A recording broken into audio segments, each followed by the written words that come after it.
الشيطان الرجيم بسم الله الرحمن الرحيم إنه من سليمان وإنه بسم الله الرحمن الرحيم اللهم أسألك رضاك والجنة ونعوذ بك من سخطك والنار.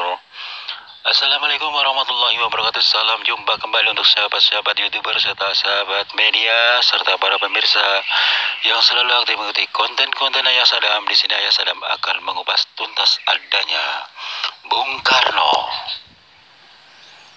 Semoga kita tetap dalam lindungan Allah Subhanahu wa taala. Saudara, mari kita simak sama-sama kisahnya. Saat itu ada seseorang yang sedang bekerja di sawahnya seperti biasanya.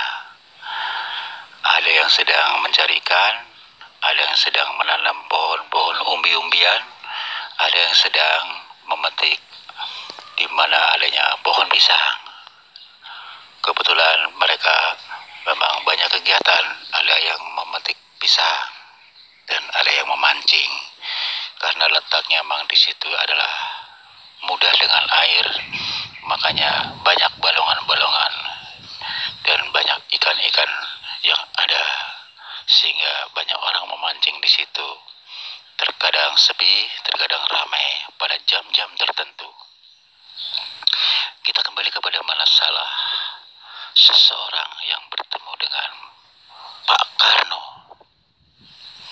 Saat itu seorang pemilik kebun sedang sibuk-sibuknya membuang sampah-sampah rumput yang ada di tanamannya agar tanamannya subur.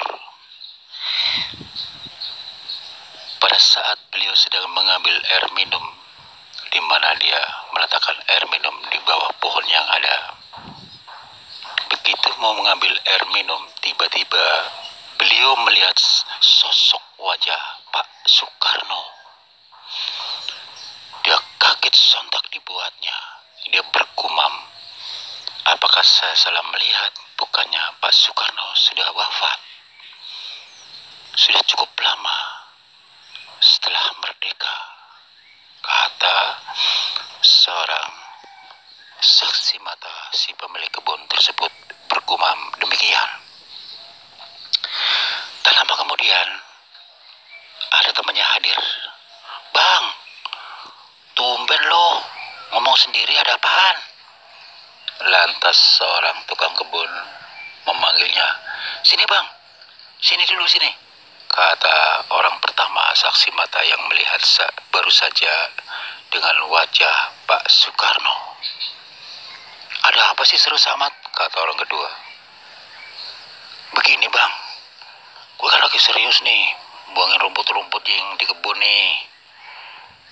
Ceritanya saya mau ngambil air minum, itu yang di bawah pohon. Tiba-tiba kok di situ ada sosok wajah Pak Soekarno. Saya kaget, saya sempat sontak, saya berhenti, saya bergumam. Apa betul yang saya lihat adalah Pak Soekarno? Bukannya beliau sudah wafat, sudah cukup lama setelah merdeka. Lantas orang kedua mengatakan, itu tipu muslihat bang. Mungkin abang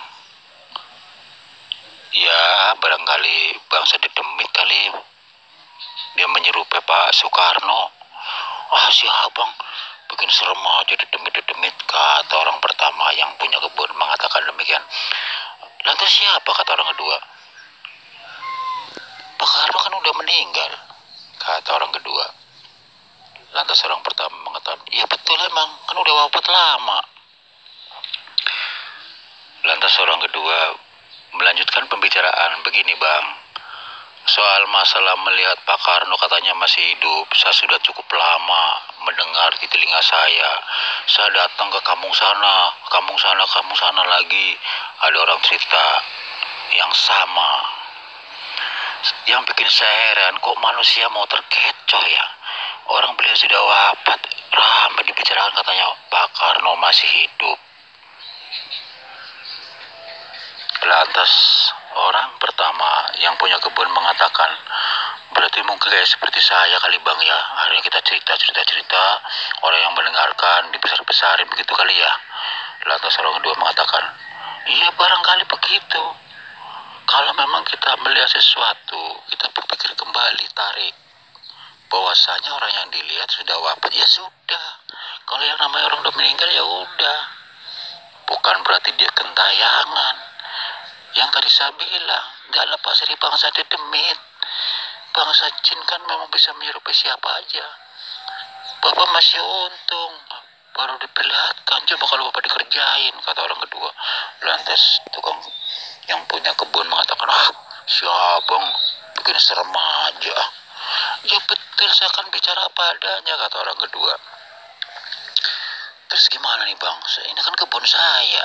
Kalau gue kelihatan lagi sama dia gimana? Terus gue ngeliat kaget lagi. Ya abang baca-baca lah. Abang lupa kali, terlalu serius, kata orang kedua mengatakan demikian.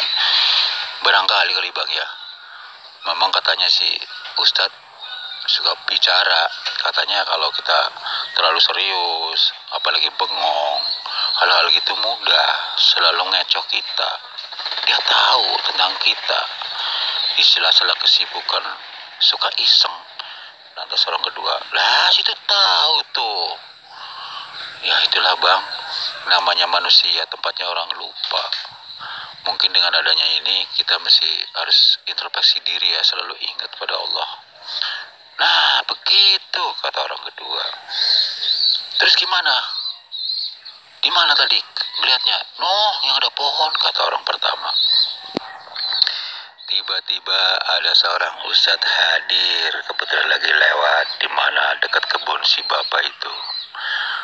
Assalamualaikum warahmatullahi wabarakatuh, kata si ustadz mengatakan salam dengan kedua orang tersebut yang sedang serius berbicara. Mereka dengan kompaknya menjawab salamnya, Waalaikumsalam warahmatullahi wabarakatuh. Lantas si ustadz melanjutkan pembicaraannya. Ada apa nih serius amat berdua? Tumben, kata si ustadz mengatakan demikian. Begini tat, kata orang kedua. Saya kan kebetulan lagi lewat. Kok si abang itu yang punya kebun ini nih serius amat ngobrol sama siapa sendirian? Udah gue datengin aja, saya tegur, bang lu serius amat sih ngobrol sama siapa? Saya gitu. Lantas udah Ustadz tanya aja sama orangnya tuh. Lantas orang pertama menjelaskan dengan lugasnya, begini tat, saya kan lagi bersih-bersih rumput nih, biar kebun saya subur. Tadi niat saya mau ngambil minuman tuh yang dekat pohon itu. Tiba-tiba saya sontak kaget dibuatnya. Ada sosok wajah Pak Soekarno di situ, jelas sekali. Saya langsung berhenti. Saya ngomong sendiri. Bukannya Pak Soekarno sudah wafat lama, kok masih ada? Nah, teman saya langsung datang ke sini, negor, lu ngomong sama siapa, kata gitu. Nah, itu yang saya bicarakan tentang itu. Lantas si Ustadz menjelaskan, begini saudara-saudara, yang Anda lihat, nih orang pertama ya, wajahnya seperti Pak Soekarno ya.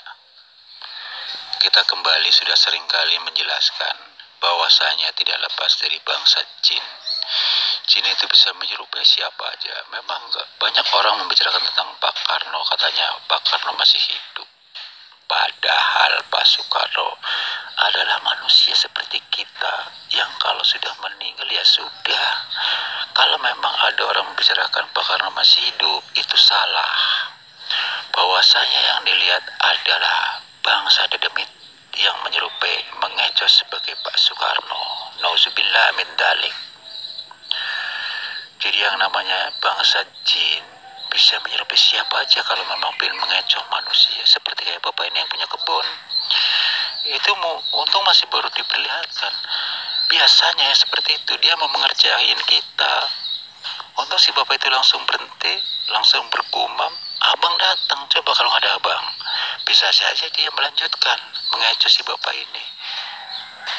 Si bapak bikin saya merinding Pak Ustadz, kata si pemilik kebun mengatakan demikian. Lah saya bicara dengan kenyataan yang ada. Kenapa kita masih harus takut? Kita punya keyakinan, berdoalah, baca-baca apalah. Karena saya sudah sering bicara. Yang namanya hal gitu, pinter mencari celah kepada manusia yang sedang sibuk, biasanya punya kelengahan-kelengahan. Nah, makanya ada satu kalimat, nafas kita adalah zikir. Sekalipun kita sibuk, nafas kita zikir, membaca apa ke salawatan ke. Jadi kita kembali masalah tadi katanya Pak Soekarno ya, itu tidak lepas dari bangsa jin yang mengejar sebagai Pak Karno untuk mencari korbannya setelah dia menuruti apa katanya, dia sudah masuk terhipnotis dalam lingkarannya. Bisa saja dia, ya tergantung dianya, dia mau diajak kemana, diikutin. Kalau sudah terhipnotis, biasa dibawa sama dia, orang lain pun tidak akan pernah ngelihat. Sekalipun dia duduk di bawah pohon hanya selembar daun, tidak akan pernah orang lain tahu. Itu ada waktunya. Setelah waktunya selesai, baru dia terlihat orang lain. Tapi dia tidak sadar. Begitu dia disadarkan oleh manusia lain, barulah dia kaget dibuatnya. Jadi otak dia yang kena. Seakan dia tidak berpikir layaknya manusia. Serem juga ya, kata orang pertama sama orang kedua mengatakan demikian. Itulah saudara-saudara. Jadi saya hanya mengingatkan saja, dimanapun kita berada, sesibuk apapun, selalu istighfar, sholawatan, misalnya la ilaha illallah dengan mudahlah.